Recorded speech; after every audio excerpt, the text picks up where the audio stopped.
ಹರೇ ರಾಮ. ಸೀತಾ ಲಕ್ಷ್ಮಣ ಭರತ ಶತ್ರುಘ್ನ ಹನುಮತ್ ಸಮೇತ ಶ್ರೀರಾಮಚಂದ್ರ ಪರಬ್ರಹ್ಮಣೇ ನಮಃ.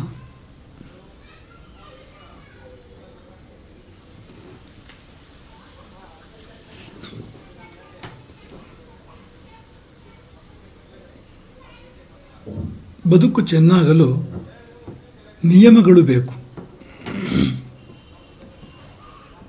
ನಿಯಮಗಳು ದೂರವಾದರೆ ಯಮನು ಹತ್ತಿರವಾಗ್ತಾನೆ. ಚಾಯ್ಸ್ ನಮ್ಮದು. ಯಮ ಬೇಕು, ನಿಯಮ ಬೇಕು. ಯಮ ಅಂದರೆ ಸಾವು, ಯಮ ಅಂದರೆ ನಾಶ. ನಿಯಮಗಳಿಲ್ಲದ ಬದುಕು ನಾಶವಾಗ್ತದೆ, ನಿಯಮಗಳಿರುವ ಬದುಕು ಅಮೃತತ್ವಕ್ಕೆ ಹೋಗ್ತದೆ, ಅದು ಅವಿನಾಶಿ ಆಗ್ತದೆ. ಹಾಗಾಗಿ ನಿಯಮಗಳು ತುಂಬ ಅಗತ್ಯ. ಕೆಲವಾರು ಉದಾಹರಣೆಗಳು ಯಾಕೆ ನಿಯಮ ಬೇಕು ಎನ್ನುವುದಕ್ಕೆ. ಗಾಳಿಪಟ ಸೂತ್ರ ಕಿತ್ತರೆ ಏನಾಗ್ತದೆ ಅಂದರೆ ಅದು ಎಲ್ಲೆಲ್ಲಿಯೋ ಹೋಗಿ ಕೊನೆಗೆ ಎಲ್ಲಿಯೋ ಬಿದ್ದು ನಾಶವಾಗಿ ಹೋಗುವಂಥದ್ದು ಅಂತ. ಅದರ ಶೋಭೆ ಇನ್ನು ಹೆಚ್ಚು ಕಾಲ ಇಲ್ಲ. ಸೂತ್ರ ಕಿತ್ತ ಗಾಳಿಪಟವಾಗಬಾರದು ಬದುಕು. ಪ್ರಾಕಾರವಿಲ್ಲದ ದೇವಸ್ಥಾನ. ದೇವಸ್ಥಾನ ಅಂದರೆ ಮಡಿ, ಶುದ್ಧ, ಅದು ಪವಿತ್ರ. ಅದು ಪ್ರಾಕಾರ ಯಾಕೆ ಅಂದರೆ ಪವಿತ್ರ ಅಪವಿತ್ರಗಳನ್ನು ಬೇರ್ಪಡಿಸುವ ಸಲುವಾಗಿ. ಪ್ರಾಕಾರವಿಲ್ಲದಿದ್ದರೆ ಎಲ್ಲಿ ಮೇಲಿಗೆ ಆದರೂ ಕೂಡ ಅದು ದೇವಸ್ಥಾನಕ್ಕೆ ಸಂದು ಬಿಡುತ್ತದೆ. ಪ್ರಾಕಾರವಿದ್ದರೆ ಪ್ರಾಕಾರದ ಹೊರಗಿನ ಮೈಲಿಗೆ ಒಳಗೆ ಸಂಬಂಧಪಡೋದಿಲ್ಲ. ಹಾಗಾಗಿ ಪ್ರಾಕಾರ ತುಂಬ ಅಗತ್ಯ ಇರತಕ್ಕಂಥದ್ದು ಒಂದು ದೇವಸ್ಥಾನಕ್ಕೆ. ಅಲ್ಲಿಗೆ ಮುಗಿಯಿತು ದೇವಸ್ಥಾನ ಎಂದು ಗೊತ್ತಾಗುವ ದೃಷ್ಟಿಯಿಂದ ಕೂಡ. ಹಾಗೆ ಒಂದು ಚಿತ್ರಕ್ಕೆ ಚೌಕಟ್ಟಿಲ್ಲದೆ ಇದ್ದರೆ ಶೋಭೆಯೇ ಇರೋದಿಲ್ಲ. ಶೋಭೆ ಬರಬೇಕಾದ್ರೆ ಚೌಕಟ್ಟಿನಿಂದ ಬರಬೇಕು. ನಮಗೆ ಗೊತ್ತಾಗೋದಿಲ್ಲ ಅದು ಆ ಚಿತ್ರದ ಸೌಂದರ್ಯದಿಂದ ಸೌಂದರ್ಯ ಅಂತ ಅಂದ್ಕೊಂಡಿರ್ತೇವೆ ನಾವು. ಎಷ್ಟು ಪಾಪ ಕಲಾವಿದ ಎಂಥ ನೈಪುಣ್ಯದಿಂದ ಚಿತ್ರವನ್ನು ಬಿಡಿಸಿದ್ದಾನೆ, ಎಲ್ಲವೂ ಸರಿ ಅದು. ಆದರೆ ಶೋಭೆ ಬರಲಿಕ್ಕೆ ಪ್ರಧಾನ ಕಾರಣ ಚೌಕಟ್ಟು. ಫೋಟೋಕ್ಕೆ ಫ್ರೇಮು ಬೇಕು, ಪ್ರೇಮವೂ ಬೇಕಂತ. ಎರಡೂ ಇದ್ದರೆ ಮಾತ್ರ ಫೋಟೋ ನಮಗೆ ಮುದವನ್ನು ಕೊಡ್ತಕ್ಕಂಥದ್ದು ಅಂತ. ಹಾಗಾಗಿ ಚೌಕಟ್ಟಿರೋದ ಚಿತ್ರದ ಹಾಗೆ ಆಗಬಾರ್ದು ಬದುಕು.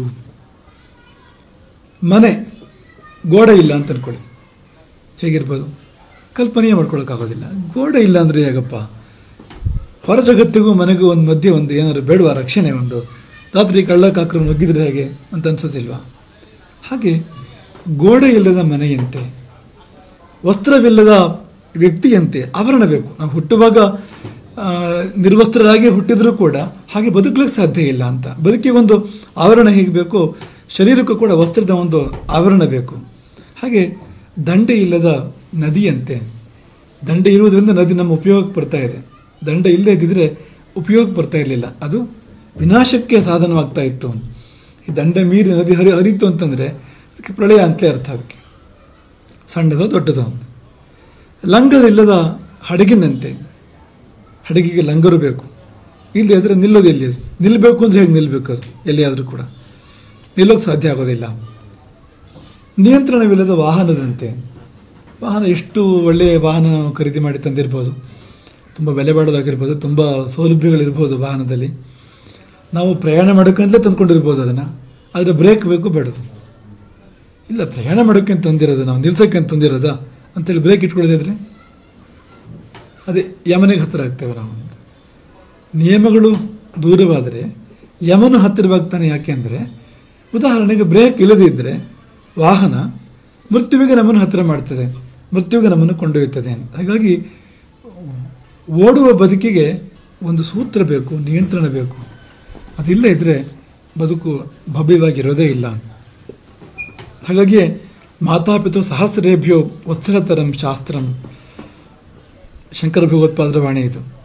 ಸಾವಿರಾರು ತಾಯಿ ತಂದೆಯರ ವಾತ್ಸಲ್ಯವನ್ನು ಒಟ್ಟುಗೂಡಿಸಿದರೆ ಅದಕ್ಕಿಂತ ಮಿಗಿಲಾದ ವಾತ್ಸಲ್ಯ ಶಾಸ್ತ್ರಕ್ಕೆ ಇರ್ತದೆ. ಶಾಸ್ತ್ರ ಅಂದರೆ ನಿಯಮ. ಬಹಳ ಬೇಜಾರು ಶಾಸ್ತ್ರ ಅಂದರೆ ಇವನೇ ಶಾಸ್ತ್ರ ಹೇಳ್ತಾನೆ ಅಂತಂದ್ರೆ ಏನೋ ಒಂದು ರೀತಿ ಆ ಶಬ್ದ ಕೇಳಿದರೆ ಏನೋ ಕಷ್ಟ ಆಗೋ ಥರದ ಕಾಲಕ್ಕೆ ಬಂದುಬಿಟ್ಟಿದೆ ನಾವು. ಅದು ಯಾಕಿದೆ ಅಂದರೆ ಅದು ನಮ್ಮ ಹಿತಕ್ಕೋಸ್ಕರ ಇರ್ತಕ್ಕಂಥದ್ದು. ಬೆಂಕಿ ಮುಟ್ಟಬಾರ್ದು ಅಂತ ಒಂದು ನಿಯಮ. ಮಗುವಿಗೆ ತಾಯಿ ಯಾಕೆ ಗೋಳ ಇಕ್ಕೊಳ್ತಾಳೆ ತನ್ನ ಅಂತ ಅನ್ನಿಸ್ತದೆ. ಆದರೆ ಮುಟ್ಟಿದರೆ ಏನಾಗ್ತದೆ ಅಂದರೆ ಸುಟ್ಟು ಹೋಗ್ತದೆ ಕೈ. ಅದು ಸುಡಬಾರದು ಅನ್ನೋ ಕಾರಣಕ್ಕೆ ತಾನೇ ಆ ನಿಯಮವನ್ನು ತಾಯಿ ಮಗುವಿಗೆ ಹೇಳ್ತಾ ಇರುವಂಥದ್ದು ಅಂತ. ಹಾಗೆ ನಾವು ಜೀವನವನ್ನು ಸುಟ್ಕೋಬಾರ್ದು ಅನ್ನೋ ಕಾರಣಕ್ಕೆ ನಿಯಮಗಳು ಇರ್ತಕ್ಕಂಥದ್ದು, ಶಾಸ್ತ್ರಗಳು ಅದಕ್ಕೋಸ್ಕರವೇ ಇದೆ. ಇಲ್ಲಿ ದೃಢವ್ರತ ಅಂತ ಶಬ್ದ ಪ್ರಯೋಗ ಮಾಡಿದೆ. ದೃಢವ್ರತ ಅಂದರೆ ವ್ರತಗಳು ತುಂಬ ದೃಢ ಅವನದ್ದು. ವ್ರತ ಅಂದರೆ ಏನು? ಶುಭವೊಂದರ ಸಾಧನೆಗಾಗಿ ತನಗೆ ತಾನೇ ಹಾಕಿಕೊಳ್ಳುವಂಥ ನಿಯಮ, ಅದಕ್ಕೆ ವ್ರತ ಎಂದು ಹೆಸರು. ಈಗ ಉದಾಹರಣೆಗೆ ಯಾವುದೋ ಒಂದು ಜಪ ಮಾಡ್ತಾ ಇದ್ದರೆ ನಾವು ಅದಕ್ಕೊಂದು ವ್ರತ ಇಟ್ಕೊಳ್ತೇವೆ ಪಕ್ಕದಲ್ಲಿ. ನಾವು ಜಪ ನಿಯಮಗಳು ಅಂತ ಹೇಳ್ತೇವಲ್ಲ. ಈ ಉದಾಹರಣೆಗೆ ನೆಲದ ಮೇಲೆ ಮಲಗ್ತೇನೆ ನಾನು ಅಲ್ಲಿವರೆಗೂ, ಅಥವಾ ತಣ್ಣೀರಿಂದ ಸ್ನಾನ ಮಾಡ್ತೇನೆ, ಅಥವಾ ಇಂಥ ಆಹಾರ ವಸ್ತುಗಳನ್ನು ತಿನ್ನೋದಿಲ್ಲ, ಒಂದು ಹೊತ್ತು ಆಹಾರ ಸೇವನೆ ಮಾಡ್ತೇನೆ, ಏನಾದರೂ ಇರ್ಬೋದು. ಅಂತೂ ಈ ವ್ರತ ಅಂದರೆ ಏನಂದರೆ ಅದೊಂದು ಬಗೆಯ ಚೌಕಟ್ಟು, ಅದೊಂದು ಬಗೆಯ ಪರಿಧಿ ಅದು ಅಂತ ನಮಗೆ ನಾವೇ ಹಾಕ್ಕೊಳ್ಳುವಂಥದ್ದು. ಈಗ ನಿಯಮ ಕಾನೂನು ಎನ್ನುವುದು ಪ್ರಕೃತಿ ನಮಗೆ ವಿಧಿಸುವಂಥದ್ದು, ಅಥವಾ ಸರ್ಕಾರವೋ ರಾಜನ ವಿಧಿಸುವಂಥದ್ದು, ಅದು ಕಾನೂನಾಗಿ ಬರುವಂಥದ್ದು. ಇದು ಅದಲ್ಲ, ನಾವೇ ನಮ್ಮ ಮೇಲೆ ವಿಧಿಸಿಕೊಡ್ತಕ್ಕಂಥ ನಿಯಮಗಳು ಅಂತ. ಹೀಗೆ ಮಾಡೋದಿಲ್ಲ, ಹೀಗೆ ಮಾಡ್ತೇನೆ ಎಂಬುದಾಗಿ ಅಂತ. ಅದಕ್ಕೆ ವ್ರತ ಎಂಬುದಾಗಿ ಹೆಸರು. ಈ ವ್ರತಗಳನ್ನು ಭಾಳ ಜನ ಕೈಗೊಡ್ತಾರೆ. ಅಂದರೆ ನಿಯಮಗಳನ್ನೇನೋ ಹಾಕ್ಕೊಳ್ತಾರೆ, ಆದರೆ ಅದು ಎಷ್ಟು ಹೊತ್ತು ಅಂತ, ಎಷ್ಟು ದಿನ ಅಂತಲೂ ಅಲ್ಲ, ಎಷ್ಟು ಸರ್ತಿ ಎಷ್ಟು ಹೊತ್ತು ಅಂತ ಮರೆತು ಹೋಗಿರ್ತದೆ. ಏನೇನೋ ಮಾಡಿ ಆಗಿರ್ತದೆ, ಆಮೇಲೆ ನೆನಪಾಗ್ತದೆ ಮತ್ತೆ, ಓ ಹೀಗೊಂದು ವ್ರತ ಇಟ್ಕೊಂಡಿದ್ನಲ್ಲ ನಾನು, ನೆನಪಾಗ್ತದೆ ಮತ್ತೆ. ಇದು ಗೊತ್ತಾಗದಾಗುವಂಥದ್ದು. ಗೊತ್ತಾಗಿಯೂ ಕೂಡ ಆಕರ್ಷಣೆಗಳು ನಮ್ಮನ್ನು ಎಷ್ಟು ಸೆಳೀತವೆ ಅಂದರೆ ನಮಗೆ ನಿಯಮಗಳನ್ನು ಮುರಿದು ಬಿಡುವಾಗ ಆಗಿಬಿಡ್ತದೆ ಅಂತ. ಹಾಗೆ ನಿಯಮಗಳು ನಮಗೆ ನಾವು ಹಾಕ್ಕೊಳ್ತಕ್ಕಂಥ ನಿಯಮಗಳು ಎಷ್ಟೋ ಬಾರಿ ನಾವು ಅದನ್ನು ಪಾಲನೆ ಮಾಡೋದಿಲ್ಲ. ಈಗ ಬೆಳಗ್ಗೆ ಬೇಗ ಹೇಳಬೇಕು, ಭಾಳ ಪ್ರಸಿದ್ಧವಾಗಿರ್ತಕ್ಕಂಥ ಒಂದು ಸಂಗತಿನ ಹೇಳ್ತಾರೆ, ಅಂತ ಎಲ್ಲರ ಜೀವನದಲ್ಲಿ ಅನುಭವದಲ್ಲಿರೋಂಥದ್ದು. ನಾಳೆಯಿಂದ ಬೆಳಗ್ಗೆ ಬೇಗ ಹೇಳಬೇಕು ಅಂತ. ಆ ನಾಳೆ ಬರೋದೇ ಇಲ್ಲ, ಬ್ರಹ್ಮಿ ಮುಹೂರ್ತದಲ್ಲಿ ಹೇಳಬೇಕು. ನಮಗೆ ನಾವೇ ಹಾಕ್ಕೊಳ್ಳೋಂಥ ನಿಯಮ. ಆದರೆ ಮನಸ್ಸು ಕೇಳೋದೇ ಇಲ್ಲ ಅಂತ. ಈ ಅಲಾರಮ್ ಹೊಡೆದ್ರೆ ಅಲಾರಮ್ ತಲೆ ಮೇಲೆ ನಾವು ಹೊಡಿತೇವೆ ಮತ್ತೆ ಅಂತ, ನೀವು ಸುಮ್ಮನೆ ಬಿದ್ದುಕೊಂಡಿರೋ ಅಂತ. ನಾವು ಬಿದ್ದುಕೊಂಡಿರೋದು ಅದು ಬಿದ್ದುಕೊಂಡಿರೋದು ಆಗಿಬಿಡ್ತದೆ ಅಂತ. ಇದು ಸುಮ್ಮನೆ ಒಂದು ಸಣ್ಣ ನಿಯಮ ಹೇಳಿದ್ದು. ವ್ರತಗಳು ಇದಕ್ಕಿಂತ ವಿಶಿಷ್ಟವಾಗಿರ್ತವೆ. ಹಾಗಾಗಿ ಇವು ತುಂಬ ದೃಢವಾಗಿರಬೇಕು. ವ್ರತವನ್ನು ಮಾಡುವುದು ದೊಡ್ಡ, ಪ್ರಾರಂಭ ಮಾಡುವಂಥದ್ದು ದೊಡ್ಡ ಸಂಗತಿ ಅಲ್ಲ, ಪಾಲನೆ ಮಾಡುವಂಥದ್ದು, ಭಂಗವಾಗದೆ, ವ್ರತ ಭಂಗವಾಗದೆ ಉಳಿಯುವಂಥದ್ದು ತುಂಬ ಮುಖ್ಯ ಅಂತ. ಈಗ ಸಾಮಾನ್ಯವಾಗಿ ಕೈಗೊಂಡ ವ್ರತಗಳು ಹೆಚ್ಚಿನವು ಭಂಗ ಆಗ್ತವೆ. ಪಾಲನೆ ಆಗುವಂಥದ್ದು, ಶಾಶ್ವತ ಪಾಲನೆ ಆಗುವಂಥದ್ದು ಕಡಿಮೆ ಸಂಖ್ಯೆಯಲ್ಲಿರ್ತವೆ. ಇಲ್ಲಿ ದೃಢವ್ರತ ಅನ್ನೋ ಶಬ್ದಕ್ಕೆ ಅರ್ಥ ಏನಂದರೆ, ಒಮ್ಮೆ ವ್ರತವೊಂದನ್ನು ಕೈಗೊಂಡ್ರೆ ಅದನ್ನು ಮುರಿಯುವ ಪ್ರಶ್ನೆಯೇ ಇಲ್ಲ. ತನಗೆ ತಾನು ಹಾಕಿಕೊಂಡ ನಿಯಮವನ್ನು ಎಷ್ಟು ಮಾತ್ರಕ್ಕೂ ಬಿಡುವವನಲ್ಲ. ಇಂಥವರು ಯಾರಾದರೂ ಇದ್ದಾರೆಯಾ ಹೊರಗಡೆ ಪ್ರಪಂಚದಲ್ಲಿ? ಇಂದು ವಾಲ್ಮೀಕಿಗಳು ನಾರದರನ್ನು ಕೇಳ್ತಾ ಇದ್ದಾರೆ, ನಿಮಗೆ ಪುನಃ ನೆನಪು ಮಾಡುವಂಥದ್ದು. ವಾಲ್ಮೀಕಿಗಳ ಹೃದಯದಲ್ಲಿ ಒಂದು ವ್ಯಕ್ತಿತ್ವ ಅದು ಪಡಿ ಮೂಡಿದೆ. ಅನೇಕ ಗುಣಗಳುಳ್ಳಂಥ ಒಂದು ವ್ಯಕ್ತಿತ್ವ, ಅನೇಕ ಗುಣಗಳು, ಅನೇಕ ಬಗೆಯ ಸಾಮರ್ಥ್ಯಗಳಿರ್ತಕ್ಕಂಥ ಅಪರೂಪದ ಒಂದು ವ್ಯಕ್ತಿತ್ವ ವಾಲ್ಮೀಕಿಗಳ ಹೃದಯದಲ್ಲಿ ಅಚ್ಚೊತ್ತಿದೆ. ಕುತೂಹಲ ಮೂಡಿದೆ, ಪರಮ ಕುತೂಹಲ. ಅದೇನೆಂದರೆ, ಅಂಥವರು ಯಾರು ಇರಬೇಕು ಹೊರಗಡೆಗೆ? ಯಾರು ಯಾರು ಯಾರು ಅಂಥವ್ರು ಇದ್ದಾರೆ ಯಾರಾದರೂ?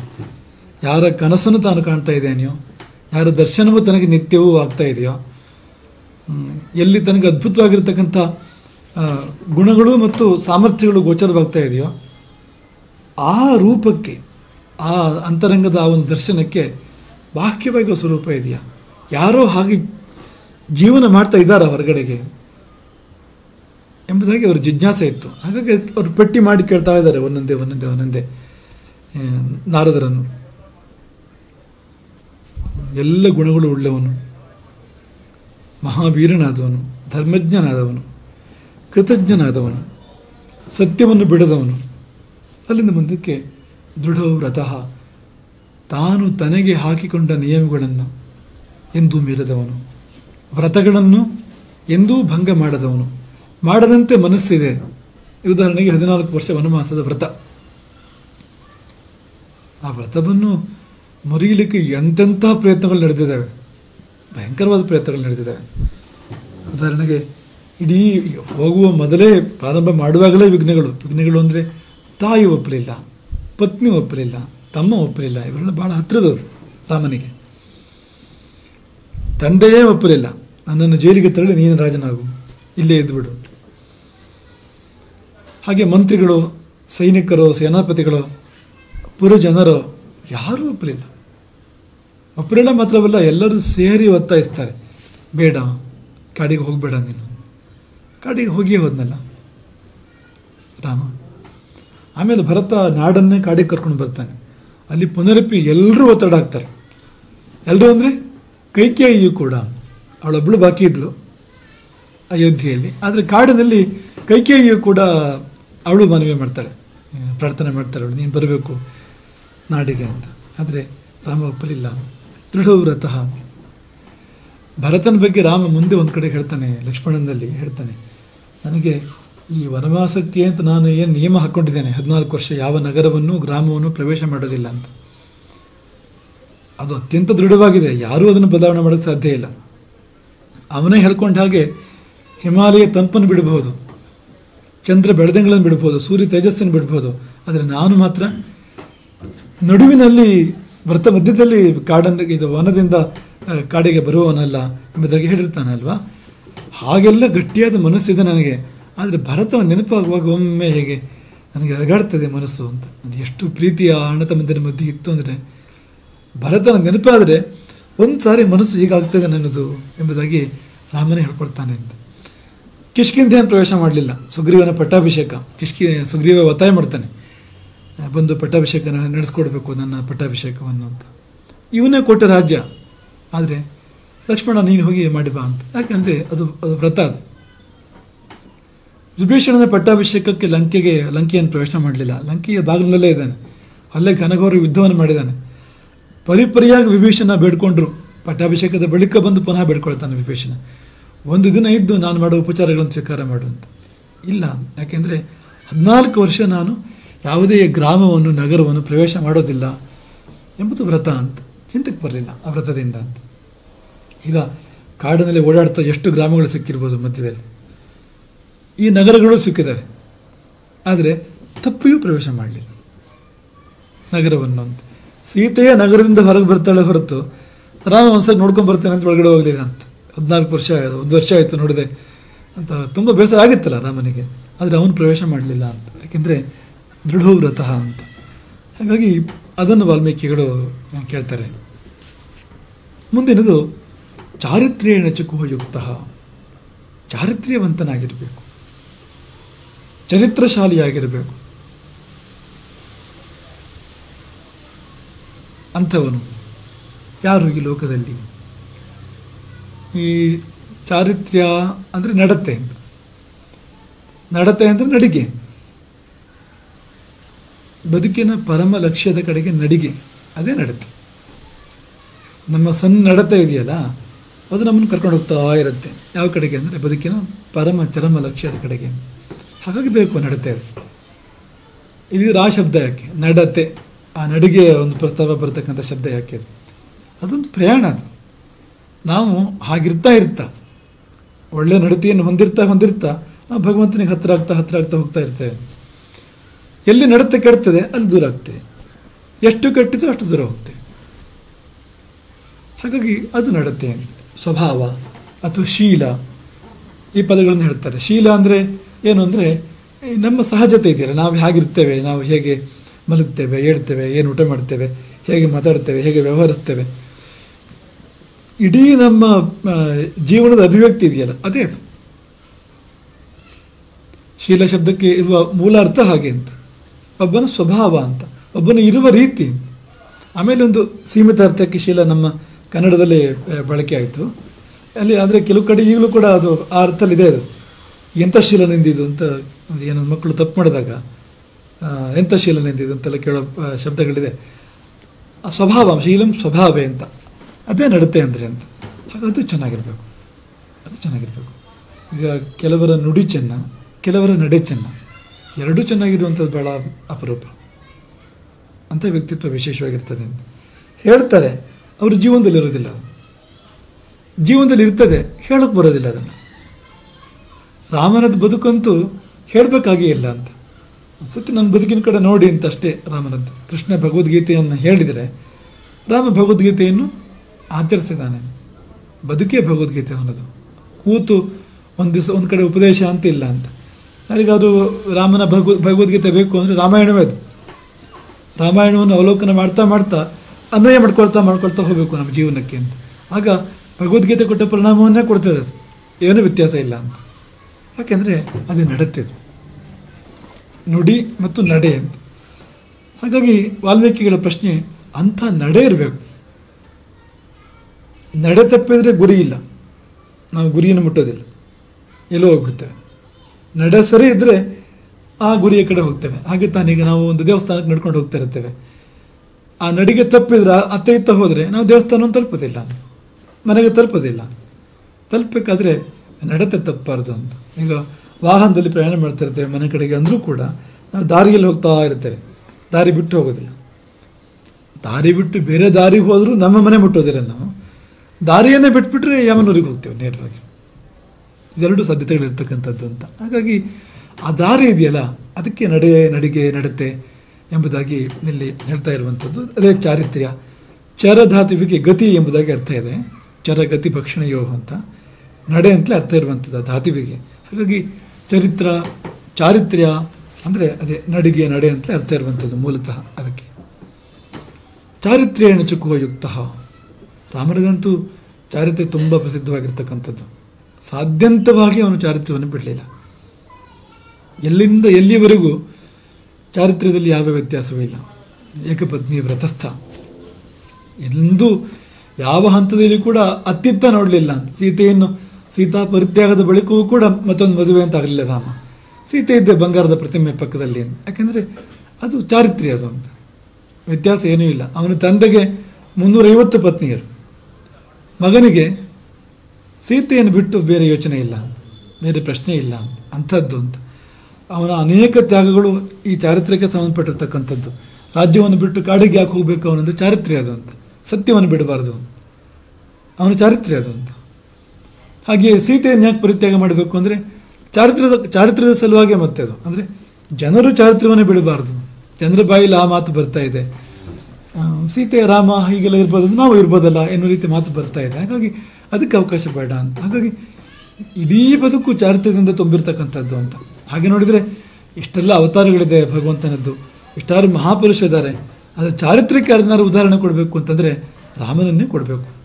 ಅದು ಅಷ್ಟು ಶುದ್ಧವಾದ ಬಿಳಿಯ ಬಟ್ಟೆ, ಅದು ಒಂದು ಕಲೆ ಕೂಡ ಇಲ್ಲದೆ ಇರ್ತಕ್ಕಂಥ ಅತ್ಯಂತ ಸ್ವಚ್ಛವಾದ ಬಿಳಿಯ ಬಟ್ಟೆ.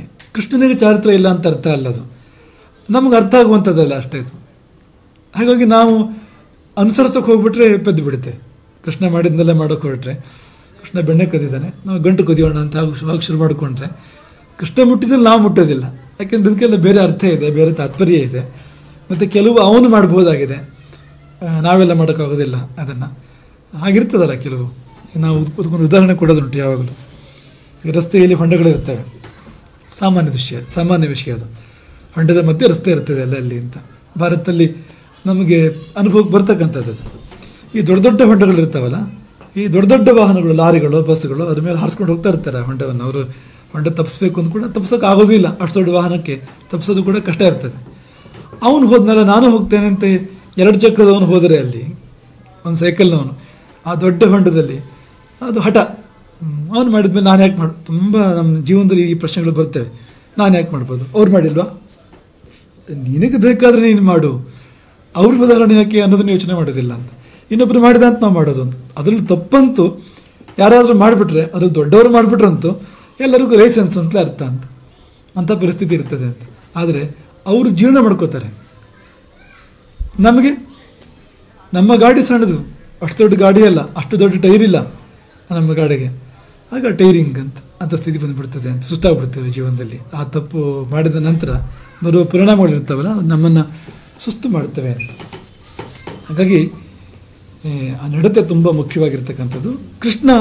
ಕೃಷ್ಣನ ಜೀವನದ ರೀತಿ ಬೇರೆ, ರಾಮನ ಬದುಕಿಗೆ ಬಂದಾಗ ಅದು ಸರ್ವತ್ರ ಆದರ್ಶ. ಅದು ಎಲ್ಲಿಂದ ಎಲ್ಲಿಗೆ ಹೋದರೂ ಅದನ್ನು ಫಾಲೋ ಮಾಡ್ಬೋದು, ಆ ರೀತಿ ನಡ್ಕೊಳ್ಬೋದು. ಆ ರೀತಿ ಇರ್ತಕ್ಕಂಥದ್ದು ಅವನ ಜೀವನ. ಮುಂದಕ್ಕೆ ಸರ್ವಭೂತೇಷು ಕೋ ಹಿತಃ.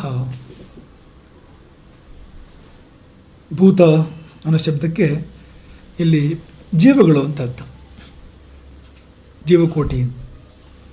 ಎಲ್ಲ ಜೀವಕೋಟಿಗಳಿಗೆ ಹಿತವಾಗಿರ್ಬೇಕು. ಅವನು ಹಿತೈಷಿ, ಹಿತವನ್ನು ಬಯಸ್ತಾನೆ ಅಂತ ಅದಲ್ಲ, ಹಿತ. ಎಲ್ಲ ಜೀವಕೋಟಿಗಳಿಗೂ ಅವನು ಹಿತವಾಗಿರಬೇಕು. ಯಾರಂಥವನು? ಇದು ಬಹಳ ಕಷ್ಟ.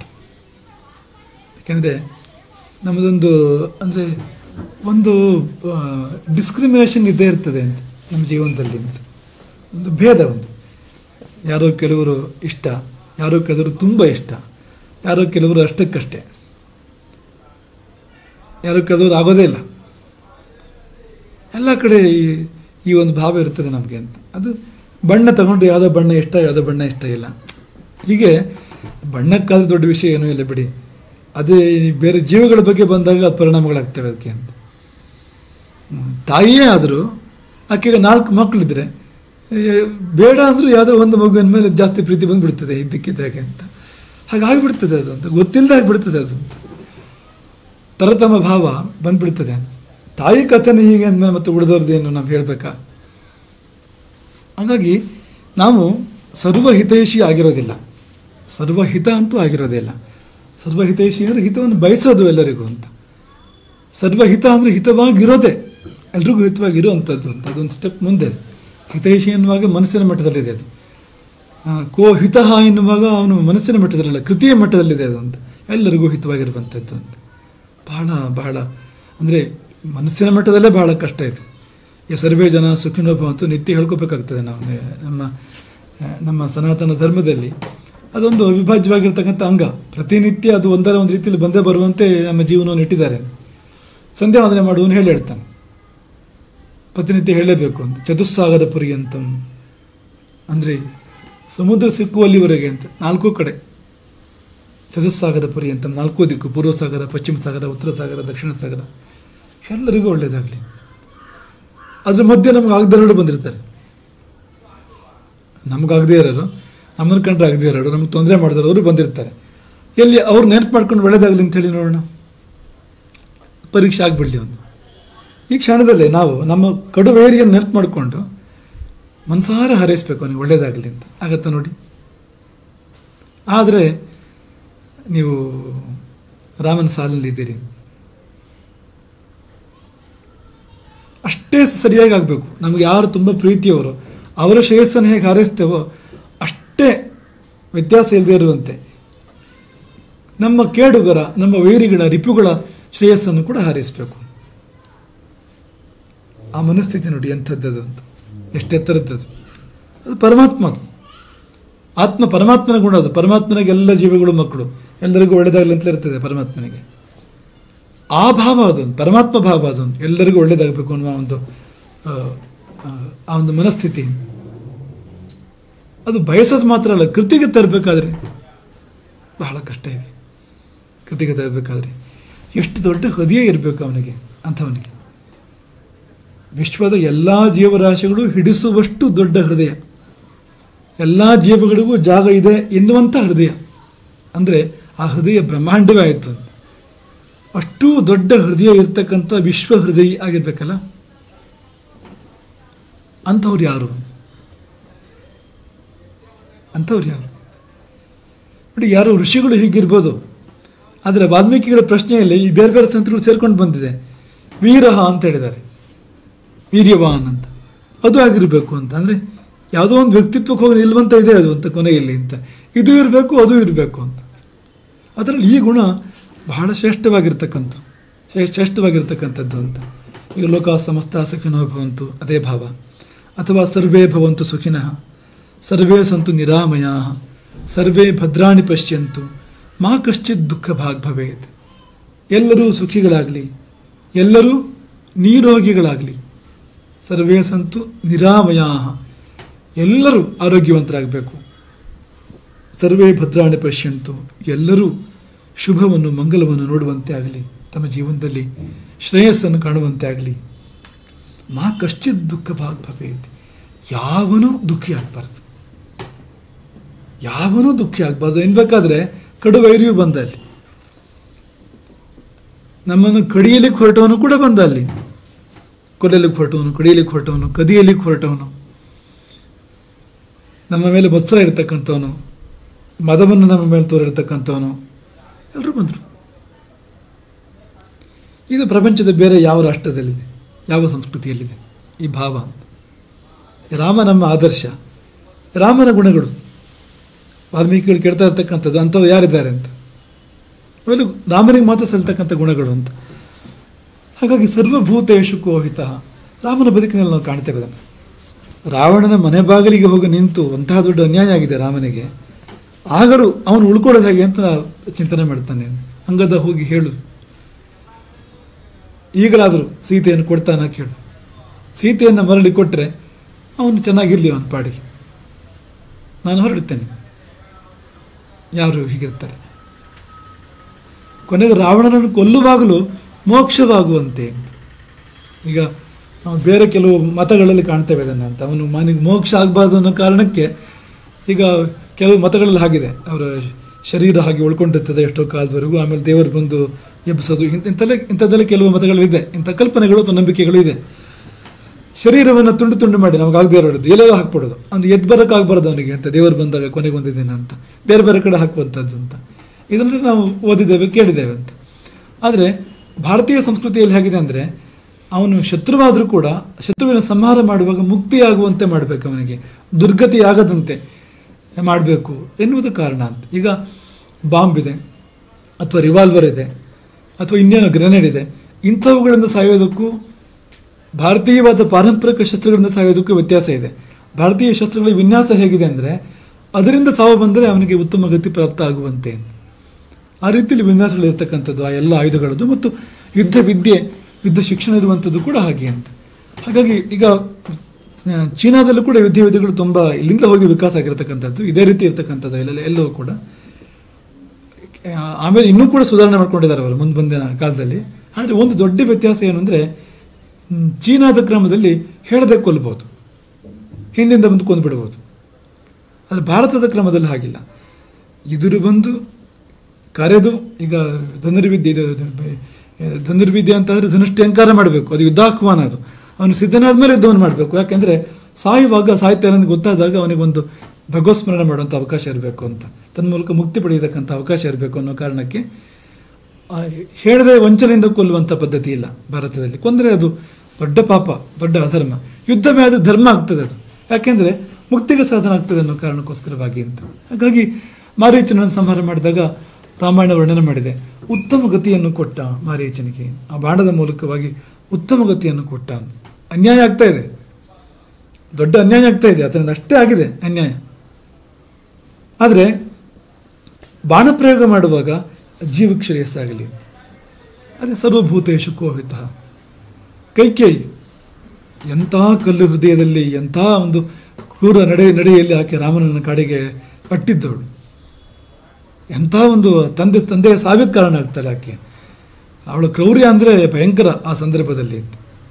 ಆದರೆ ಕೊಟ್ಟ ಕೊನೆಯಲ್ಲಿ ಯುದ್ಧ ಗೆದ್ದು ದಶರಥ ಪ್ರಕಟ ಆದಾಗ ರಾಮನ ಮುಂದೆ, ರಾವಣ ಸಂಹಾರದ ಬಳಿಕ ದಶರಥ ಪ್ರಕಟ ಆಗಿ, ಏನಾದ್ರು ವರ ತಗೋ, ನಾವು ವರ ಕೂಡ ಯೋಗ್ಯತೆ ನನಗಿದೆ, ಇವತ್ತು ನಾನು ಸ್ವರ್ಗವಾಸಿ, ವರ ಕೇಳು ಅಂದರೆ, ಅದು ನೀನು ಕೈಕೇಯಿಯನ್ನು ಬಿಟ್ಟುಬಿಟ್ಟೆ ಅಂತ ಹೇಳಿದೆಯಲ್ಲ ಅವತ್ತು ನೀನು ನಮ್ಮ ಅಮ್ಮನನ್ನು, ಚಿಕ್ಕ ತಾಯಿಯನ್ನು, ಆ ಮಾತು ವಾಪಸ್ ತಗೋ. ಹಾಗೆ ಪ್ರತಿಜ್ಞೆ ಮಾಡುತ್ತಾನೆ ದಶರಥ ಸಾಯುವ ಮುನ್ನ, ಅಗ್ನಿಸಾಕ್ಷಿಯಾಗಿ ಹಿಡಿದ ಕೈಯನ್ನು ಬಿಟ್ಟೆ, ನೀನು ನಿನ್ನವರು ಯಾರೂ ನನ್ನವರಲ್ಲ ಎಂಬುದಾಗಿ ಆಕೆ ಮುಂದೆ ಹೇಳಿರ್ತಾನೆ, ಕೈಕೇಯಿ ಮುಂದೆ ಆ ಮಾತನಾಡಿರ್ತಾನೆ. ಅದು ಭರತನ ರಾಮನ ಎದುರಲ್ಲೇ ಇದ್ರೂ ಕೂಡ ರಾಮನಿಗೆ ಗೊತ್ತಾಗಿದೆ ವಿಷಯ. ಅದು 14 ವರ್ಷದ ಬಳಿಕವೂ ದಶರಥ ಪ್ರಕಟ ಆದರೆ ಮತ್ತೇನೂ ಕೇಳದೆ ರಾಮ ಇದನ್ನು ಕೇಳ್ತಾನೆ ಅಂತ. ಆ ಮಾತು ಮುಟ್ಟದೇ ಇರಲಿ, ನಿನ್ನ ಏನು ಘೋರ ಶಾಪ ಇದೆ ಕೈಕೇಯಿ ಕುರಿತಾಗಿ ನೀನು ಕೊಟ್ಟಿರ್ತಕ್ಕಂಥದ್ದು, ಆ ಶಾಪ ಆಕೆಯನ್ನು ಮುಟ್ಟದೇ ಇರಲಿ. ಆಕೆಯನ್ನು ಇಲ್ದ್ರೆ ಅವಳು ಇತೋಭ್ರಷ್ಟ ತದೋಭ್ರಷ್ಟ ಅನ್ನೋ ಸ್ಥಿತಿ ಆಕೆಗೆ, ಕೈಕೇಯಿಗೆ ಅಂತ. ಇದು ಇಲ್ಲ ಅದು ಇಲ್ಲ ಅಂತ. ಈಗ ಪತಿಯನ್ನು ಧರ್ಮವನ್ನು ತೊರೆದಾಯ್ತು ಅವಳು, ರಾಜ್ಯದ ಆಸೆಗೋಸ್ಕರವಾಗಿ ಪತಿಯನ್ನು ತೊರೆದಳು, ಪಾತಿವೃತ್ಯವನ್ನೂ ತೊರೆದಳು. ಆ ಕಡೆ ರಾಜ್ಯವೂ ಸಿಗಲಿಲ್ಲ, ಲೋಕವೂ ತಿರಸ್ಕಾರ ಮಾಡಿತು. ಪಿಶಾಚದ ಸ್ಥಿತಿ ಇದೆ ಆಕೆಗೆ, ನಿಜವಾಗಿ ಎಲ್ಲೂ ಇಲ್ಲ ಅವಳು ಅಂತ. ಆದರೆ ಆಕೆಗೆ ನೆಲೆಯನ್ನು ಕಲ್ಪನೆ ಮಾಡಬೇಕಾದ್ರೆ, ಯಾರಿಗೆ ಅತ್ಯಂತ ದೊಡ್ಡ ಅನ್ಯಾಯವಾಗಿದೆ, ಯಾರಿಗೇ ಅನ್ಯಾಯ ಆಗಿರೋದು, ಇನ್ಯಾರಿಗೂ ಆಗಿಲ್ಲ, ರಾಮನಿಗೆ ಆಗಿರ್ತಕ್ಕಂಥದ್ದು. ಆದರೆ ಆತನ ನಡೆ ಅತ್ಯಾಶ್ಚರ್ಯಕರವಾಗಿರುವಂಥದ್ದು ಅಂತ. ಅಂದರೆ ನೆನಪಿಟ್ಟು ಆ ಸಮಯಗಳಲ್ಲಿ ರಾಮ ಆ ರೀತಿ ನಡ್ಕೊಂಡಿದ್ದಾನೆ ಅಂತ. ಭರತನನ್ನು ಮರಳಿ ಕಳುಹಿಸಿಕೊಡುವಾಗ, ಕಾಡಿನಿಂದ ಮರಳಿ ಕಳುಹಿಸಿಕೊಡುವಾಗ ನನ್ನ ಪಾದದ ಮೇಲಾಣೆ ಕೈಕೇಯಿಯನ್ನು ನೋಯಿಸಬೇಡ ಅಂತ ಈ ಮಾತನ್ನು ಹೇಳಿದನು. ಇದೆಲ್ಲ ಏನು ಅಂದರೆ ಸರ್ವಭೂತೇಶು ಕೋಹಿತ, ಸರ್ವಭೂತ ಹಿತೈಷಿತ್ವದ ಒಂದು ವ್ಯಕ್ತಿತ್ವ ಅದು. ಸರ್ವಭೂತ ಹಿತೈಷಿತ್ವ. ಇಂದ್ರಜಿತ್ತು ಮಾಯಾವಿಯಾಗಿ ಅದೃಶ್ಯನಾಗಿ ಅವನು ಬಾಣಗಳ ಮಳೆಯನ್ನು ಕರಿತಾ ಇದ್ದಾಗ ಮೈಯೆಲ್ಲ ಗಾಯ ಆಗ್ತಾ ಇದ್ದರೂ ಕೂಡ ಆ ಸಂದರ್ಭದಲ್ಲಿ ಲಕ್ಷ್ಮಣ ಹೇಳ್ತಾನೆ, ಏನಿಲ್ಲ ಬ್ರಹ್ಮಾಸ್ತ್ರ ಪ್ರಯೋಗ ಮಾಡೋದು, ಸಂಕಲ್ಪ ಎಲ್ಲ ರಾಕ್ಷಸರು ಸಾಯಲಿ ಅಂತ ಮಾಡ್ತಾನೆ ಅಂದರೆ ಇಲ್ಲ ಅಂತ. ಎಲ್ಲ ರಾಕ್ಷಸರು ಕೆಟ್ಟವರಲ್ಲ, ನೀನು ಹಾಗೆಲ್ಲ ಮಾಡೋ ಹಾಗಿಲ್ಲ. ಅಥವಾ ಲಂಕೆಯಲ್ಲಿದ್ದರು ಎಲ್ಲರೂ ಕೆಟ್ಟವರಲ್ಲ, ಅಲ್ಲಿ ಇನ್ನೂ ಅನೇಕರು ಒಳ್ಳೆಯವರು ಇರ್ಬೋದು, ನೀ ಎಲ್ಲರ ಮೇಲೆ ಹೇಗೆ ಪ್ರಯೋಗ ಮಾಡೋ ಹಾಗಿಲ್ಲ. ಹುಡುಕಿ ಅವನನ್ನೇ ಸಂಹಾರ ಮಾಡಬೇಕು ಹೊರತು ನಮಗೆ ತೊಂದರೆ ಆಯಿತು ಅನ್ನೋ ಕಾರಣಕ್ಕೆ ನಾವು ಈ ಹೆಜ್ಜೆ ತಗೊಳ್ಳುವಂಥದ್ದಲ್ಲ ಅಂತ ಹೇಳ್ತಾನೆ ರಾಮ ಅಂತ. ಇದ್ದರೂ ಒಳ್ಳೆಯವರು ಲಂಕೆಯಲ್ಲೂ ಕೂಡ, ಲಂಕೆಯಲ್ಲೂ ಅನೇಕರು ಒಳ್ಳೆಯವರಿದ್ದರು. ವಿಭೀಷಣ ಹೊರಗೆ ಬಂದ ಬಳಿಕೂ ಕೂಡ ಇನ್ನೂ ಕೆಲವರು ಒಳ್ಳೆಯವರು ಇದ್ದರು ಲಂಕೆಯಲ್ಲಿ, ಅವರೆಲ್ಲ ಉಳ್ಕೊಂಡ್ರು. ಎಲ್ಲ ಆ ಗುಣ ಅಂತ. ಹಾಗಾಗಿ ಅದು ಕಂಡಿದೆ ವಾಲ್ಮೀಕಿಗಳಿಗೆ, ತಮ್ಮ ಅಂತರಂಗದಲ್ಲಿ ಕಂಡ ರೂಪದಲ್ಲಿ ಆ ಸರ್ವಭೂತ ಹಿತೈಷಿತ್ವ ಗೋಚರಿಸಿದೆ. ಅದನ್ನು ಕೇಳ್ತಾರೆ ಅವರು. ಅಂಥವ್ರು ಯಾರಿದ್ದಾರೆ ಪ್ರಪಂಚದಲ್ಲಿ? ಆಂಜನೇಯ ಒಂದು ಕಡೆ ಹೇಳ್ಕೊತಾನೆ, ನ ಜನ್ಮ ರೂಪಂ ಮಹತೋ ನ ಸೌಭಗಂ ನ ವಾಂಗ್ಮನೋ ಬುದ್ಧಿರ್ನಾಕೃತಿ ಸ್ತೋಚ ಹೇತು ತೈರ್ಯದ್ ವಿಸೃಷ್ಟಾನಪಿ ನೋ ವನೌಕಸಃ ಚಕಾರ ಸಖ್ಯೇ ಬತ ಲಕ್ಷ್ಮಣಾಗ್ರಜ. ಆ ಮಹಾನನ ಶಬ್ದ ಬಳಸ್ತಾನೆ ರಾಮನಿಗೆ ಆಂಜನೇಯ, ದೊಡ್ಡವನು ಅಂತ, ದೊಡ್ಡವನು ಅಂತ. ಆ ಭಾಷೆ ತುಂಬ ಚೆನ್ನಾಗಿದೆ. ದೊಡ್ಡವನಿಗೆ ಜನ್ಮವಾಗಲಿ ರೂಪವಾಗಲಿ ಅಥವಾ ಸೌಭಾಗ್ಯವಾಗಲಿ ಇದು ಯಾವುದೂ ಲಕ್ಷ್ಯ ಅಲ್ಲ. ವಾಕು ಮನಸ್ಸು ಬುದ್ಧಿ ಆಕೃತಿ ಇದ್ಯಾವುದೂ ಸಂತೋಷಕ್ಕೆ ಕಾರಣ ಅಲ್ಲ. ಒಬ್ಬರು ನೋಡಿ ಮೆಚ್ಚಬೇಕು ರಾಮ ಅಂದರೆ ರೂಪ ಇರಬೇಕು, ಅಥವಾ ದೊಡ್ಡ ಕುಲದಲ್ಲಿ ಹುಟ್ಟಿರಬೇಕು, ಸೌಭಾಗ್ಯ ಇರಬೇಕು, ದೊಡ್ಡ ವಾಗ್ಮಿ ಆಗಿರಬೇಕು, ಇದು ಯಾವುದೂ ಇಲ್ಲ ಅಂತ ಆಂಜನೇಯ ಉದಾಹರಣೆ ಕೊಡ್ತಾನೆ. ನಾವು ಕಪಿಗಳಿಗೆ ಏನಿದೆ? ನಾವು ಒಳ್ಳೆ ಕುಲವಂತರ, ಗುಣವಂತರ, ರೂಪವಂತರ, ಏನು ನಾವು? ತೈರ್ಯ ವಿಸೃಷ್ಟಾನಪಿ ನೌಕ ಸಹ, ಇದು ಯಾವುದೂ ಇಲ್ಲ ಇರ್ತಕ್ಕಂಥವ್ರು ನಾವು ಅಂತ. ನಮ್ಮನ್ನು ತನ್ನವರು ಎಂಬುದಾಗಿ ಸ್ವೀಕಾರ ಮಾಡಿದ್ನಲ್ಲ, ಸರ್ವಭೂತ ಹಿತೈಷಿ. ಮನುಷ್ಯರು ಮಾತ್ರ ಅಲ್ಲ ಅಂತ. ಅಲ್ಲಿ ಮನುಷ್ಯರಲ್ಲಿ ಕೂಡ ನಮ್ಮ ಜಾತಿ ಅಂತ ಬರ್ತದೆ, ಆಮೇಲೆ ನಮ್ಮ ಕುಲ ಅಂತ ಬರ್ತದೆ, ನಮ್ಮ ಸ್ನೇಹಿತರು ಅಂತ ಬರ್ತದೆ. ಅಲ್ಲಿ ಹೀಗೆಲ್ಲ ತುಂಬ ತುಂಬ ತುಂಬ ನಮಗೆ ಈ ಡಿಸ್ಕ್ರಿಮಿನೇಷನ್ ಅದನ್ನು ಮಾಡ್ತೇವೆ ನಾವು, ಅದನ್ನು ಅಂತ ಭೇದ ಭಾವವನ್ನು ಅಂತ. ಇಲ್ಲಿ ನೋಡಿದರೆ ಶಬರಿ ಶ್ರಮಣಿಯವಳು, ಅವಳ ಮೇಲೆ ಪ್ರೀತಿ. ಕಪಿಗಳು, ಕರಡಿಗಳು, ರಾಕ್ಷಸರು, ರಾಕ್ಷಸರನ್ನು ಪ್ರೀತಿ ಮಾಡೋರು ಯಾರಿದ್ದಾರೆ? ಪಕ್ಷಿ ಜಟಾಯು, ಗುಹಾ ನಿಷಾದ, ಹೀಗೆ ನೀವು ಕಾಣೋದಿಲ್ಲ ಅಂತ. ಇಂಥದ್ದೊಂದು ಸರ್ವತ್ರ ಪ್ರೇಮವನ್ನು ನೀವು ಕಾಣೋದಿಲ್ಲ ಅಂತ. ಹಾಗಾಗಿ ಆ ಒಂದು ಪ್ರಶ್ನೆ ಕೇಳ್ತಾ ಇದ್ದದ್ದು ವಾಲ್ಮೀಕಿಗಳು. ಅಂಥವ್ರು ಇದ್ದಾರೆ ಯಾರಾದರೂ? ಯಾರು ಇರ್ಲಿಕ್ಕೆ ಸಾಧ್ಯ? ಅಂಥವ್ರು ಹೇಗಿರ್ಲಿಕ್ಕೆ ಸಾಧ್ಯ? ಎಲ್ಲಿದ್ದಾರೆ ಅಂಥವ್ರು? ಮುಂದಿನದು ವಿದ್ವಾನ್. ಜೀವಿಯ ಜೀವನದ ಜೀವರೇಖೆ ಜ್ಞಾನ. ಜ್ಞಾನವೇ ಜೀವಿಯ ಜೀವನದ ಜೀವರೇಖೆ. ಯಾರಲ್ಲಿ ಅದು ಹೆಚ್ಚಿದೆ ಅವನು ದೊಡ್ಡವನು, ಇದಕ್ಕೆ ಯಾವ ಸಂಶಯವೇ ಬೇಡ. ಜ್ಞಾನವು ಕಡಿಮೆ ಇದ್ದರೆ ಸಣ್ಣವನು ಅವನು, ಜ್ಞಾನವು ಹೆಚ್ಚಿದ್ರೆ ದೊಡ್ಡವನು. ವಯಸ್ಸು ಕಡಿಮೆ ಇರ್ಬೋದು, ಆದರೆ ಜ್ಞಾನ ಇದ್ದರೆ ಶಂಕರಾಚಾರ್ಯರು, ವಯಸ್ಸು ಕಡಿಮೆ ಇದೆ ಆದರೆ ಜ್ಞಾನ ದೇಶಕ್ಕೆ ದೊಡ್ಡದು ಅಂತ. ಹಾಗಾಗಿ ಅದಿಲ್ಲದಿದ್ದರೆ ಅವನು ಪಶುಭಿ ಸಮಾನ. ಜ್ಞಾನವಿಲ್ಲದಿದ್ದರೆ ಅವನಲ್ಲಿ ಎಷ್ಟು ಬಲ ಇದ್ದರೇನು, ಎಷ್ಟು ಸಂಪತ್ತಿದ್ದರೇನು, ಅವನು ಮನುಷ್ಯನಲ್ಲ. ಮನುಷ್ಯ ಅನ್ಸ್ಕೋಬೇಕಾದ್ರೆ ಆ ಮನ ಅನ್ನೋ ಭಾಗ ಜ್ಞಾನವನ್ನೇ ಹೇಳ್ತಾ ಇದೆ. ಮನು ಆಗಬೋದೆ, ಅದಿದ್ದರೆ ಮಾತ್ರ ಮನುಷ್ಯ. ಅದು ಹೆಚ್ಚಿದ್ದಂತೆ ದೊಡ್ಡ ಮನುಷ್ಯ, ಒಳ್ಳೆ ಮನುಷ್ಯ ಅವನು. ಹಾಗಾಗಿ ಆ ಜ್ಞಾನವಂತನಾಗಿರಬೇಕು. ಕೇವಲ ವಯೋವೃದ್ಧ ಅಲ್ಲ, ಜ್ಞಾನವೃದ್ಧನಾಗಿರಬೇಕು. ವಯೋವೃದ್ಧನಾಗಿರದಿದ್ರೂ ಪರವಾಗಿಲ್ಲ. ವೃದ್ಧ ಶಿಷ್ಯ ಗುರುರ್ ಯುವ. ದಕ್ಷಿಣಾಮೂರ್ತಿ ಬಗ್ಗೆ ಈ ಮಾತನ್ನು ಶಂಕರರು ಹೇಳಿದ್ದಾರೆ. ವೃದ್ಧ ಶಿಷ್ಯ ಗುರುರ್ ಯುವ. ಶಿಷ್ಯರೆಲ್ಲ ಹಳೆ ಮುದುಕರಂತೆ, ಋಷಿಗಳಂತೆ. ಈ ಗುರು ನವತರುಣ, ಗುರು ಯುವ. ಹಾಗಾಗಿ ಎಲ್ಲಿಯೇನು ವಿಶೇಷ ಅಂದರೆ ಜ್ಞಾನವೇ ವಿಶೇಷ. ಅವರಿಗಿಂತ ಅಧಿಕವಾಗಿದೆ. ಅವನು ದೊಡ್ಡವನು, ಜ್ಞಾನಕ್ಕೆ ನಮಸ್ಕಾರ. ಹಾಗಾಗಿ ಜ್ಞಾನೇ ಆಗಿರಬೇಕು. ಈ ಒಂದೊಂದು ಗುಣಗಳು ಹೇಗಿದೆ ನೋಡಿ ಅಂತ. ಒಂದೊಂದು ಗುಣಗಳು ಕೂಡ ರತ್ನದಂತೆ, ಮಾಣಿಕ್ಯದಂತೆ ಇದೆ. ಒಂದೊಂದು ಗುಣ ಇದ್ದರೂ ಕೂಡ ಅವನು ಬಹಳ ದೊಡ್ಡವನಾಗ್ಬಿಡ್ತಾನೆ. ಹಾಗಿರುವಾಗ ಅವರು ಪಟ್ಟಿ ಕೊಟ್ಟು ಇದೆಲ್ಲ ಇರಬೇಕು ಅಂತ. ಎಷ್ಟು ಇರೋನು ಯಾರು? ಸರ್ವಭೂತೇಶು ಕೋಹಿತ. ಅದು ಮತ್ತೆ ಭಗವದ್ ಧರ್ಮವೇ ಆಗ್ತದೆ, ಅದು ಭಗವಂತನ ಗುಣವೇ ಆಗ್ತದೆ. ಅದು ಅಲ್ಲಿಂದ ಮುಂದಕ್ಕೆ ಈ ವಿದ್ವಾನ್ ಎನ್ನುವಂಥದ್ದು. ನಾವು ಈ ರಾಮನ ಬಗ್ಗೆ ಒಂದು ಶ್ಲೋಕ ಇದೆ. ಆ ಶ್ಲೋಕ ತುಂಬ ನಿಮಗೆಲ್ಲ ಕೇಳಿರ್ಬೋದು, ಅನೇಕರು ನಿಮ್ಮೆಲ್ಲ ಶ್ಲೋಕವನ್ನು. ವೈದೇಹಿ ಸಹಿತಂ ಸುರದ್ರುಮತಲೆ ಹೈಮೇ ಮಹಾಮಂಟಪೆ ಮಧ್ಯೆ ಪುಷ್ಪಕಂ ಆಸನೆ ಮಣಿಮಯೇ ವೀರಾಸನೆಯ ಸ್ವಸ್ಥಿತಂ ಅಗ್ರೇ ವಾಚೈತಿ ಪ್ರಭಂಜನ ಸುತೆ ತತ್ವಂ ಮುನಿಭ್ಯಃ ಪರಂ ವ್ಯಾಖ್ಯಾಂತಂ ಭರತಾದಿಭಿಃ ಪರಿವೃತಂ ರಾಮಂ ಭಜೆ ಶ್ಯಾಮಲಂ. ಇದೊಂದು ರಾಮನ ಧ್ಯಾನ. ಕಲ್ಪವೃಕ್ಷದ ಮೂಲದಲ್ಲಿ ಸುರದ್ರುಮ ತಲೆ, ಮಂದಾರ ವೃಕ್ಷ, ಆ ಮಂದಾರ ಮೂಲದಲ್ಲಿ ಹೈಮೆ ಮಹಾಮಂಟಪೆ, ಚಿನ್ನದ ದೊಡ್ಡ ಮಂಟಪ, ಚಿನ್ನದ ವೇದಿಕೆ ಇದೆ. ಅಲ್ಲಿ ಹೂ ಚೆಲ್ಲಿದ್ದಾರೆ, ಅಲ್ಲೆಲ್ಲ ಮಣಿಮಯವಾದ ಆಸನವನ್ನು ಹಾಕಿದ್ದಾರೆ. ಅಲ್ಲಿ ಮಣಿಮಯವಾಗಿರ್ತಕ್ಕಂಥ ನವರತ್ನಗಳಿಂದ ಭೂಷಿತವಾಗಿರ್ತಕ್ಕಂಥ ಆಸನವನ್ನು ಹಾಕಿದ್ದಾರೆ. ಆಸನದ ಮೇಲೆ ವೀರಾಸನದಲ್ಲಿ ಕುಳಿತಿದ್ದಾನಂತೆ ರಾಮ. ವೀರಾಸನದಲ್ಲಿ ಬಲಗಾಲ ಮೇಲಿದೆ, ಎಡಗಾಲ ಮೇಲೆ ಬಲಗಾಲಿದೆ, ಆ ರೀತಿ ಕುಳಿತಿದ್ದಾನಂತೆ. ನಾವು ಪೂಜೆ ಮಾಡುವ ರಾಮದೇವರು ನೀವು ನೋಡಿರ್ಬೋದು, ಎಡಗಾಲ ಮೇಲೆ ಬಲಗಾಲಿದೆ. ಅಲ್ಲಿ ಆ ವೀರಾಸನದ ಭಂಗಿಯಲ್ಲಿ ಕುಳಿತಿದ್ದಾನೆ.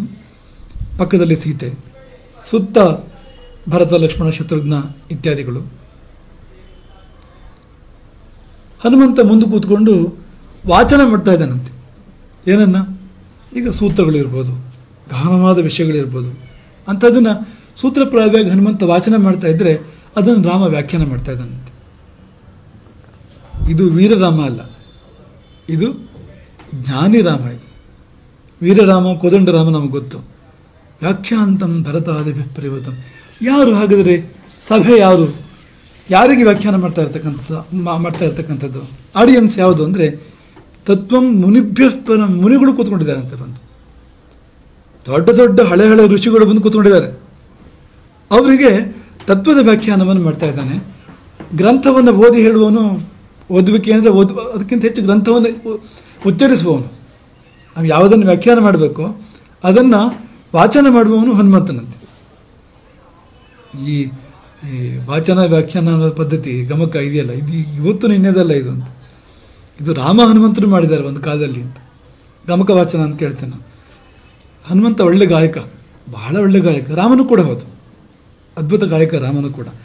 ಹನುಮಂತ ಗಮಕ ಹಾಡಿದರೆ ರಾಮನ ಮುಂದೆ, ರಾಮ ಅದನ್ನು ವ್ಯಾಖ್ಯಾನ ಮಾಡ್ತಾನಂತೆ. ಹೇಗಿದೆ ನೋಡಿ. ವರ್ಷಿಷ್ಠಾಂತೇ ವಸದೃಷಿಗಣೈ. ದಕ್ಷಿಣಾಮೂರ್ತಿ ಬಗ್ಗೆ ನಾವು ಕೇಳ್ತೇವೆ ಅದನ್ನಂತ. ವರ್ಷಿಷ್ಠ ಅಂದರೆ ವಯೋವೃದ್ಧ ಅಂತ. ವರ್ಷ ಗೊತ್ತಿದೆ ನಿಮಗೆ ಹಾಗಂದ್ರೆ ಏನಂತ? ಕಾಲ, ಅದು ಸಂವತ್ಸರ. ಅದು ವರ್ಷಿಷ್ಠ ಅಂದರೆ ಬಹಳ ವರ್ಷ ಆಗಿದೆ ಅಂತ. ಅಂತಹ ಋಷಿಗಣ, ಅಂತೆ ವಸ ಋಷಿಗಣೈ, ಅಂಥ ಋಷಿಗಳೇ ಶಿಷ್ಯರಾಗಿದ್ದಾರಂತೆ ದಕ್ಷಿಣಾಮೂರ್ತಿಗೆ. ರಾಮನಿಗೂ ಹಾಗೆ. ರಾಮನು ಯುವಕನೇ, ಅವನ ಸುತ್ತ ಮುನಿಗಳ ಗಡಣ. ಅದು ತತ್ವಶ್ರವಣಕ್ಕೋಸ್ಕರವಾಗಿ. ಅಂದರೆ ಎಂಥದ್ದೊಂದು ಅದ್ಭುತವಾಗಿರ್ತಕ್ಕಂಥ ಸಂದರ್ಭ, ಅದ್ಭುತವಾಗಿರ್ತಕ್ಕಂಥ ದೃಶ್ಯ ನೋಡಿ ಅದು ಅಂತ. ಆ ಹನುಮಂತ ಅವರು ಜೋಡಿ ನೋಡಿ, ಅಲ್ಲೂ ಕೂಡ ಜೋಡಿಯೇ. ಮತ್ತೆ ರಾಮ ಹನುಮರ ಒಂದು ಯುಗಳ ಅದು ಅಂತ. ಹಾಗಾಗಿ ಆ ಯುಗಲವೇ ಜಗತ್ತನ್ನು ಕಾಪಾಡಬೇಕು. ರಾಮನೆಂದರೆ ಆತ್ಮ, ಹನುಮನೆಂದರೆ ಪ್ರಾಣ. ಆತ್ಮಕ್ಕೆ ಪ್ರಾಣ ನಮ್ಮನ್ನು ಕರೆದೊಯ್ಯುತ್ತದೆ. ಪ್ರಾಣಶಕ್ತಿಗೆ ಚಲನೆ ಇದೆ, ಅದೊಂದು ವಾಹನ. ಅದು ಜೀವವನ್ನು, ಪ್ರಾಣವು ಆತ್ಮಕ್ಕೆ, ಪರಮಾತ್ಮನ ಕಡೆಗೆ ಕರೆದೊಯ್ಯುವಂಥದ್ದು ಅಂತ. ಹಾಗಾಗಿ ಅವರಿಬ್ಬರ ಜೋಡಿ ಬಹಳ ಮುಖ್ಯವಾಗಿರ್ತಕ್ಕಂಥದ್ದು. ಸೀತಾರಾಮರು ಪ್ರಕೃತಿ ಪುರುಷರು ಹೇಗೆ ಮುಖ್ಯವೋ ಹಾಗೆ ರಾಮ ಹನುಮರು ಆತ್ಮ ಪ್ರಾಣಗಳು ಅಂತ. ನಮ್ಮೊಳಗೆ ನಮ್ಮ ಆತ್ಮ ಅದೇ ರಾಮ, ಅದು ನಮ್ಮ ಪ್ರಾಣ ಅದೇ ಹನುಮಂತ. ನಮ್ಮ ಬದುಕೇ ರಾಮಾಯಣ, ದೇಹವೇ ಅಯೋಧ್ಯೆ ನಮ್ಮದು ಅಂತ, ಅಂಥದ್ದದು ಅಂತ. ಹಾಗಾಗಿ ಈ ಒಂದು ಶ್ಲೋಕವು ವಿದ್ವಾನನ ಪದಕ್ಕೆ ಅರ್ಥವನ್ನು ಕೊಡ್ತದೆ ಅಂತ. ಯಾವ ಮಟ್ಟದ ಜ್ಞಾನ ಇತ್ತು ಅವನಿಗೆ ಅನ್ನೋದನ್ನು ಹೇಳ್ತದೆ ಅಂತ. ರಾಮಾಯಣದಲ್ಲೂ ಕಾಣುತ್ತೆ ನಾವು ಸಮಯಗಳಲ್ಲಿ ರಾಮ ತತ್ವವನ್ನು ವಿವರಿಸುವಂಥದ್ದು, ತಿಳಿಸಿಕೊಡುವಂಥದ್ದನ್ನು ನಾವು ಕಾಣ್ತೇವೆ ಅಂತ. ಅಂತಹ ಒಂದು ಮಹಾಪ್ರಾಜ್ಞನಾಗಿದ್ದ ರಾಮ. ಮುಂದಿನದು ಸಮರ್ಥ ಅಂತ. ಸಮರ್ಥ ಅಂದರೆ ಏಬಲ್ ಅಂದರೆ ಏಬಲ್. ಆ ಶಬ್ದಕ್ಕೆ ನೀವು ಹಾಗೆ ಬಿಡಿಸೋಕೆ ಬರ್ತದೆ ಅಂತ ಹೇಳೋಕ್ಕೆ ಸಾಧ್ಯ ಇಲ್ಲ ಅಂತ. ಇಲ್ಲಿ ಸಮರ್ಥ ಅನ್ನೋದನ್ನು ಬಿಡಿಸೋಕೆ ಬರ್ತದೆ ಅಂತ. ಅರ್ಥ ಅಂದರೆ ಫಲ, ಪ್ರಯೋಜನ. ಸಮ್ ಅಂದರೆ ಅದ್ರ ಜೊತೆಗೆ ಸಂಗಮನ ಅಂತ. ಅದರ ವಿವರಣೆ ಏನು ಅಂದರೆ ಫಲ ಬರದೆ ಬಿಡೋದಿಲ್ಲ ಅಂತ. ಸಮರ್ಥ ಅಂದರೆ ಅವನು ಅಂತ. ಸುಮ್ಮನೆ ಈಗ ನಾನು ಮಾಡಿದ್ದೇನೆ ಏನಾಗ್ತದೋ ಗೊತ್ತಿಲ್ಲ ಅನ್ನೋರು ಭಾಳ ಜನರನ್ನು ನಾವು ಕಾಣ್ತೇವೆ. ನನ್ನ ಕೆಲಸನೇ ಮಾಡಿದ್ದೇನೆ ಅದಲ್ಲ, ಇದು ಮಾಡಿದ್ದೇನೆ, ಇದು ಆಗ್ತದೆ ಅಂತ, ಇದು ಖಂಡಿತವಾಗಿಯೂ ಆಗ್ತದೆ ಅಂತ. ರಾಮ ನಾನು ಬಾಣ ಪ್ರಯೋಗ ಮಾಡಿದ್ದೇನೆ, ಮುಂದೇನಾಗ್ತದೆ ನೋಡಬೇಕು, ಏನಿಲ್ಲ, ಹಾಗೆಲ್ಲ ಏನಿಲ್ಲ. ರಾಮ ಬಾಣಕ್ಕೆ ಇದಿರಿಲ್ಲ ಅಂತ ಬಾಣ ಪ್ರಯೋಗ ಮಾಡಿದ್ದು ಮುಗೀತದು. ಆ ಕೆಲಸ ಆಗಲೇಬೇಕು ಹೊರತು ಮತ್ತೆ ಅಲ್ಲಿ ಯಾವ ಜಿಜ್ಞಾಸೆಗೂ ಕೂಡ ಎಡೆಯಿಲ್ಲ ಅಂತ. ಸೂರ್ಯ ವಂಶೀಯರ ಬಗ್ಗೆ ಮಾತಿದೆ. ಆಫಲೋದಯ ಕರ್ಮಣ ಕಾಳಿದಾಸ ಮಾಡಿರ್ತಕ್ಕಂಥ ವರ್ಣನೆ ಇದು. ರಘುವಂಶದಲ್ಲಿ ಕಾಳಿದಾಸ ರಘುವಂಶವನ್ನು, ರಾಮನ ವಂಶವನ್ನು ಹೀಗೆ ವರ್ಣನೆ ಮಾಡಿದ್ದಾನೆ. ಆ ಫಲೋದಯ ಕರ್ಮಣ ಅಂದರೆ ಅವರು ಕೆಲಸ ಎಲ್ಲಿವರೆಗೆ ಮಾಡ್ತಾ ಇದ್ರು, ಫಲ ಬರೋವರೆಗೆ ಅಂತ, 5 ಗಂಟೆ ಆಗೋವರೆಗೆ ಅಂತಲ್ಲ, ರಿಟೈರ್ ಆಗೋವರೆಗೂ ಅಂತಲೂ ಅಲ್ಲ, ಅಥವಾ ನನ್ನ ಪಾಲಿನ ನನ್ನ ಕೆಲಸನ ಮಾಡಿ ಆಗುವಲ್ಲ. ಅದು ಕೆಲಸಕ್ಕೆ ಶುರು ಮಾಡಿದ್ರು ಅಂದರೆ ಫಲ ಬರಬೇಕು. ಅವರು ಶುರು ಮಾಡೋದಿಲ್ಲ. ಶುರು ಮಾಡಿದರೆ ಯಾವುದಾದ್ರೂ ಕೆಲಸಕ್ಕೆ ತೊಡಗಿದರೆ ಫಲ ಬರದೆ ಬಿಡೋದಿಲ್ಲ. ಫಲ ಬಂದೇ ತೀರಬೇಕು ಅಂತ. ಅದೇ ಸಮರ್ಥ ಅನ್ನೋ ಶಬ್ದಕ್ಕೆ ಅರ್ಥ. ಅರ್ಥ ಅನ್ನೋದ್ರು ಅಂದರೆ ಅದೇ ಫಲ ಅಂತ. ಆ ಅರ್ಥದ ಜೊತೆಗೆ ಅಂದರೆ ಸಂಬಂಧ, ಆ ಸಂಯೋಗ, ಸಮಾಗಮ, ಅದನ್ನು ಅನ್ನೋ ಪದ ಹೇಳ್ತದೆ. ಸಮರ್ಥ ಅನ್ಬೇಕಾದ್ರೆ ಫಲ ನಿಶ್ಚಿತ. ಫಲ ನಿಶ್ಚಿತ. ಹಿಡಿದ ಕಾರ್ಯವನ್ನು ಬಿಡದೆ ಮಾಡುವುದು, ಫಲ ಬರುವ ತನಕ ಬಿಡದೆ ಮಾಡುವುದು ಸಾಮರ್ಥ್ಯ. ಮಾಡಲಿಕ್ಕೆ ಬೇಕಾದ ಶಕ್ತಿ, ಸಹನೆ ಎರಡೂ ಬೇಕು. ಶಕ್ತಿಯೂ ಬೇಕು, ಯೋಗ್ಯತೆ ಬೇಕು, ಇಲ್ಲದೆ ಮಾಡೋದು ಹೇಗೆ ಅದನ್ನು. ಸಹನೆ ಕೂಡ ಬೇಕು. ಶಕ್ತಿ ಇದ್ದರೂ ಕೂಡ ಸಹನೆ ಇಲ್ಲದಿದ್ದರೆ ಕೆಲಸ ಆಗೋದಿಲ್ಲ. ಆಗೋವರೆಗೂ ಕೂಡ ತಾಳ್ಮೆ ಬೇಕು ನಮಗೆ. ಇದೆರಡೂ ಇದ್ದರೆ ಅವನು ಸಮರ್ಥನಾಗ್ತಾನೆ, ಇಲ್ಲದಿದ್ದರೆ ಸಮರ್ಥನ ಆಗೋದಿಲ್ಲ. ಶಕ್ತಿ ಹೊಂದಿದ ಸಹನೆ ಇಲ್ಲ ಅಂದರೆ ಅವನು ಬಿಟ್ಟಾಗ್ತಾನೆ. ಶುರು ಮಾಡಿ ಇನ್ನೇನೋ ನೆನಪಾದಾಗ ಅಥವಾ ಆಗೋದಿಲ್ಲ ಅಂತ ಅನಿಸಿದಾಗ ಬಿಟ್ಬಿಡ್ತಾನೆ ಅಂತ. ಹಾಗಾಗಿ ಇದು ಹಾಗಲ್ಲ. ವಿಘ್ನೈ ಪುನಃ ಪುನರಪಿ ಪ್ರತಿಹನ್ಯಮಾನ ಪ್ರಾರಬ್ಧ ಉತ್ತಮ ಜನ ನ ಪರಿತ್ಯಜಂತಿ.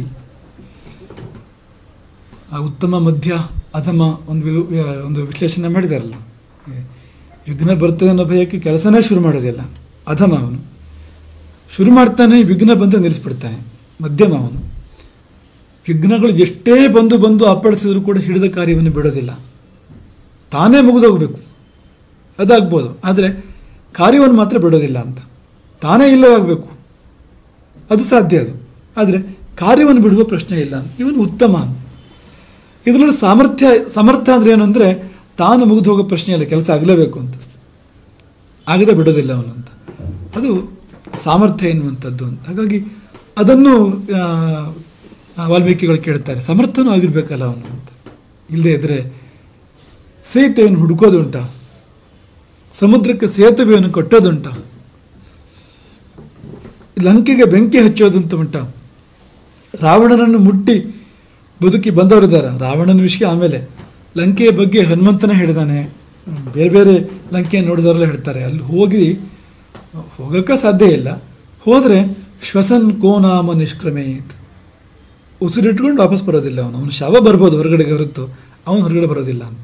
ಶ್ವಸನ್ ಕೋನಾಮ ನಿಷ್ಕ್ರಮೇತ್, ಲಂಕೆಯಲ್ಲಿ ಪ್ರವೇಶ ಮಾಡಿದವನು ಉಸಿರಿಟ್ಕೊಂಡು ಹೊರಗೆ ಬರೋಕ್ಕೆ ಸಾಧ್ಯ ಇಲ್ಲ ಅಂತ. ಆದರೆ ರಾಮ ನೋಡಿ ಏನೆಲ್ಲ ಅದ್ಭುತಗಳನ್ನು ಮಾಡಿದ್ದಾನೆ ಅಂತ. ಅದಕ್ಕೇನು ಕಾರಣ ಅಂದರೆ ಸಾಮರ್ಥ್ಯ, ಅಸದೃಶ್ಯವಾಗಿರ್ತಕ್ಕಂಥ ಸಾಮರ್ಥ್ಯ. ತಾನು ಯಾವ ಕಾರ್ಯಕ್ಕೋಸ್ಕರ ಬಂದನೋ ಅದನ್ನು ಯಾವ ಕಾರಣಕ್ಕೂ ಪೂರ್ತಿ ಮಾಡಬೇಕಾಗಿರ್ತಕ್ಕಂಥ ಯೋಗ್ಯತೆ, ಆ ಶಕ್ತಿ ಮತ್ತು ಆ ಸಹನೆ, ಇದು ಉಳ್ಳವನಾಗಿರಬೇಕು. ಇದರಲ್ಲೆಲ್ಲ ಒಂದು ಚೂರು ನಮಗೆ ಬಂದಿದ್ರು, ಯಾವುದಾದ್ರೂ ಒಂದು ಗುಣ ಬಂದರೂ ಅವನು ಉದ್ಧಾರ ಆಗಿಬಿಡ್ತಾನೆ.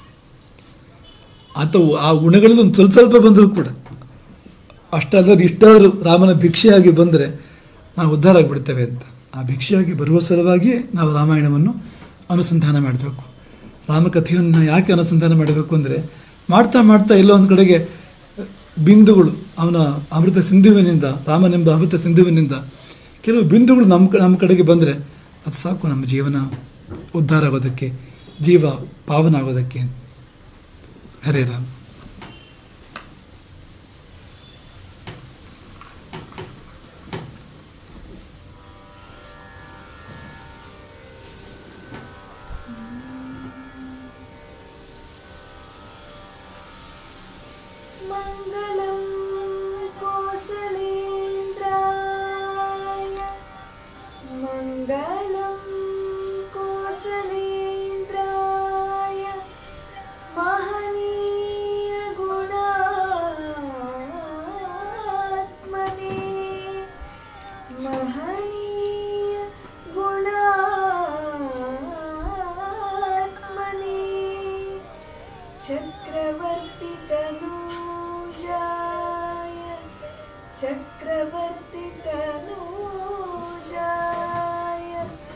ಸಾರ್ವಭೌಮ